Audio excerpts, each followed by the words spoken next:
প্রিয় আলু চাষি ভাই বোনেরা, মা ও মাটির কৃষি চ্যানেলে আপনাদের স্বাগতম।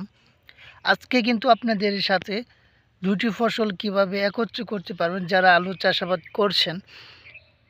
ভিডিওটা আসলে তাদের জন্য যারা এখন এই সময়টাতে যারা আলু চাষাবাদ করছেন, তারা কিন্তু একত্রে দুইটা চাষাবাদ করতে পারবেন, লাভজনক দুইটা ফসল। সেটা হচ্ছে আলুর পাশাপাশি কিন্তু আপনারা ভুট্টা চাষাবাদ করতে পারবেন। সে বিষয় নিয়ে আলোচনা করব, ধৈর্য সহকারে পাশে থাকবেন ভিডিওর। এখানে কিন্তু আমজাদ ভাই 15% প্লট, এখানে তিনি কিন্তু আলু চাষাবাদ করছেন। এটা হাইব্রিড আলুর জাত লাগিয়েছেন। তো এটাতে কিন্তু তিনি কিন্তু দুইটা চাষাবাদ করবে একত্রে। সেটা কিভাবে করবে সেই ভিডিওর আপনাদের দেখাবো ভিডিওর মাধ্যমে। পরবর্তীতে আবারও যখন তিনি ভুট্টা চাষাবাদ করবেন তখন। কিন্তু এর আগে আমি বলে নিচ্ছি, আপনারা যারা এখন যে আলু চাষাবাদ করছেন নভেম্বরের মাঝামাঝি যারা আলু চাষাবাদ করছেন বা শুরুতেই করে ফেলছেন, অনেকে কিন্তু যাদের আলুর বয়স, গাছের বয়স 15 থেকে 20 দিন বা 25 দিন, যাদের মাটি দেওয়ার সময় হয়ে গেছেন, তারা কিন্তু অতি দ্রুত কিন্তু এই কাজটি করতে পারেন। যেহেতু আমজাদ ভাই কিছুদিন ধরে লাগাইছে, তার সম্পূর্ণ আলু গজাতে অনেক সময় লাগবে একটু। তার পরবর্তীতে যখন সম্পূর্ণ আলুর ইটি আইসা পড়বে, বীজগুলি সবগুলি গজাবে, গাছগুলি গজিয়ে যাবে, তখন মাটি দিবে কেল সিস্টেম করে। তারখানে মাঝখানে কিন্তু যে অবশিষ্ট জায়গা আছে কেলের মাঝখানে, তখন তিনি কিন্তু মাটি দেওয়ার পরে সেই কেলের মাঝখানে কিন্তু ভুট্টার বীজ বপন করবেন।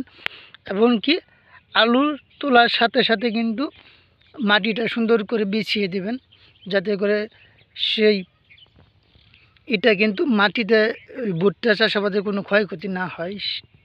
আসলে সেখানে কিন্তু আমজাদ ভাই এবার একটু এখানে সার পরিমাণটা বেশি দিয়েছে। তো অনেকে কিন্তু আপনারা যারা ভুট্টা আলু চাষাবাদ কিন্তু 15 থেকে 20 দিন বয়স হয়ে গিয়েছে, তারা কিন্তু এই কাজটি করতে পারেন, যারা আর কি কেল দিয়ে ফেলেছেন আলুর।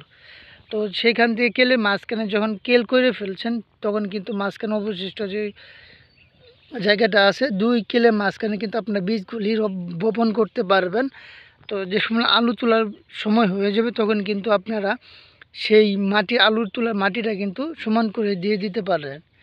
তো এটাই হচ্ছে দুইটা ফসল কিন্তু আপনারা একত্রে করতে পারেন এটা। আর যারা পেঁয়াজ লাগিয়েছেন বা তারাও কিন্তু এই পেঁয়াজের মাঝখানে কিন্তু আপনারা দিতে পারেন। সময় হয়ে গেলে পেঁয়াজ তুলে ফেলবেন এবং কি ভুট্টারা থাকবে। তো এখানে দেখতে পাচ্ছেন আমজাদ ভাই তিনি কিন্তু প্লট করছে, পরে কিন্তু জাল দিয়ে দিয়েছে। তো এখানে তিনি কিন্তু এখানে কিন্তু ভুট্টাও করবে। তো কিভাবে করবে সেটা কিন্তু আপনার ভিডিও দিব।